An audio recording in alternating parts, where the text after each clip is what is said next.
हिंदुस्तान, हिंदुस्तान से लाया, हिंदुस्तान, सोने की चिड़िया। हाँ, डॉलर, डॉलर, सोना, हिंदुस्तान। भारत को सोने की चिड़िया जिस जमाने में कहते थे, वो बहुत पुराना जमाना था। अरब और ईरान के व्यापारी भारत से व्यापार करते थे। फिर वे माल लेकर यूरोप के देशों में जाते थे। इन व्यापारियों से जब यूरोप वासी सोने की चिड़िया का हाल सुनते, तो उनके मुंह में पानी आ जाता था।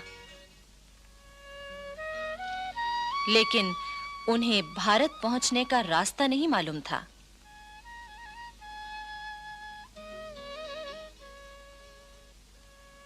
आखिर एक दिन कोलंबस नामक यात्री भारत की खोज के लिए निकला, लेकिन अफसोस, उसने पश्चिम का रास्ता पकड़ लिया और वो जा पहुंचा अमेरिका।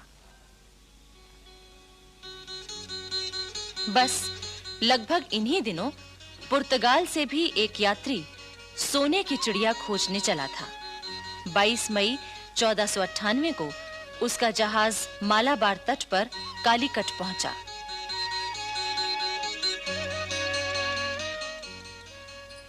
उस जहाज का कप्तान था वास्को डी गामा। अनेक मुसीबतों से जूझता हुआ वो भारत पहुंचा था।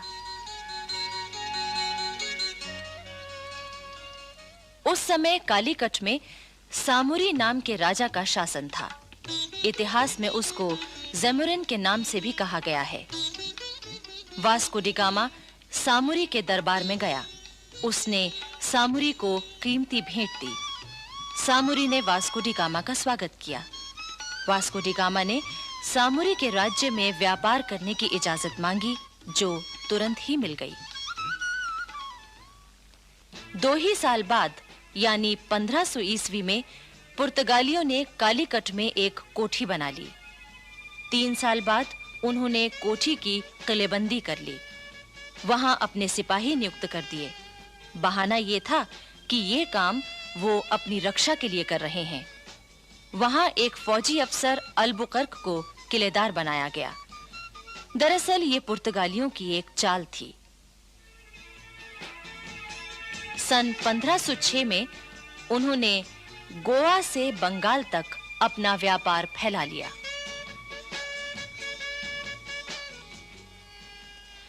सत्रहवीं शताब्दी के प्रारंभ में हेक्टर नामक एक जहाज अंग्रेज व्यापारियों को लेकर भारत की ओर बढ़ने लगा। इन्होंने सन 1600 में महारानी एलिजाबेथ से आज्ञा लेकर एक व्यापारिक कंपनी बनाई थी, ईस्ट इंडिया कंपनी। इस हेक्टर जहाज के कप्तान हॉकिंस ने जहांगीर के दरबार में पहुंचकर सबसे पहले घुटनों के बल झुककर जमीन चूमी और बादशाह के प्रति अपना आदर प्रकट किया। इसके बाद उसने इंग्लैंड के बादशाह जेम्स प्रथम का पत्र जहांगीर को दिया। जहांगीर ने अंग्रेजों को भारत में व्यापार करने की आज्ञा दे दी। तब सन 1615 में इंग्लैंड के बादशाह ने सर थॉमस रो को मुगल दरबार में अपना पहला राजदूत बनाकर भेजा। धीरे-धीरे अंग्रेजों ने अपना व्यापार फैलाया। उन्होंने पुर्तगालियों की जड़ें कमजोर की, उनके जहाजों को लूटना शुरू कर दिया।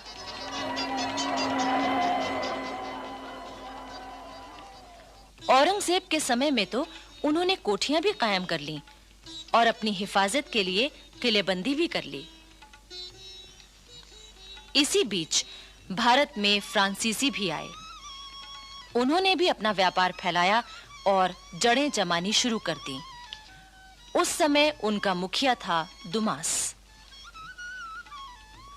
औरंगजेब की मृत्यु के बाद मराठों ने कर्नाटक पर हमला किया।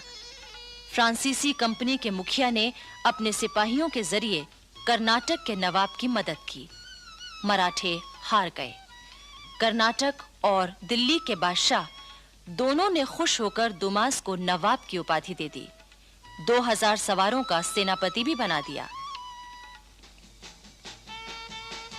सन 1741 में दुमास की जगह डुप्ले नामक फ्रांसीसी कंपनी का हाकिम बन गया। ये बहुत चतुर सेनापति था।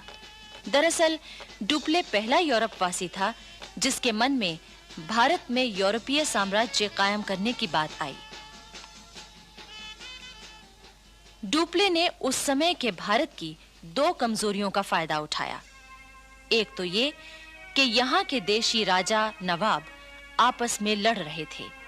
दूसरे ये कि उस समय राष्ट्रीयता की भावना लोग भूल गए थे।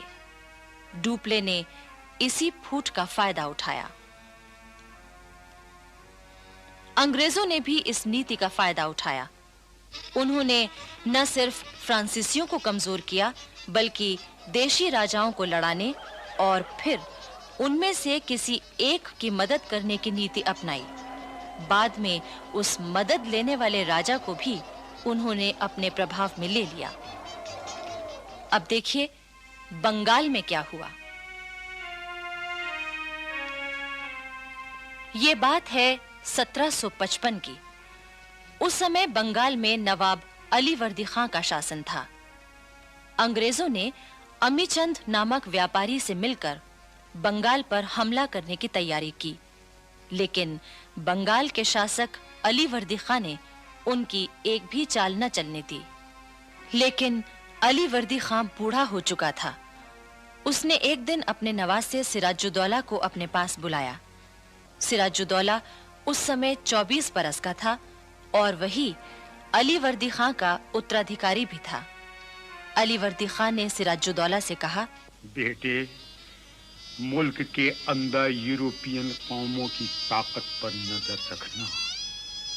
रियासतों की घरेलू झगड़ों के बहाने इन लोगों ने मुगल शहंशाह का मुल्क और शहंशाह की रियाया का धन माल छीनकर आपस में बांट लिया है। इन तीनों यूरोपियन कौमों को एक साथ कमजोर करने का ख्याल ना करना। अंग्रेजों की ताकत बढ़ गई है। मेरे बेटे, उन्हें किले बनाने या फौजों को रखने की इजाजत ना देना। अगर तुमने ये गलती की तो मुल्क तुम्हारे हाथ से निकल जाएगा। अलीवर्दी खां की मृत्यु 10 अप्रैल 1756 को हुई और सिराजुद्दौला अपने नाना की गद्दी पर बैठा।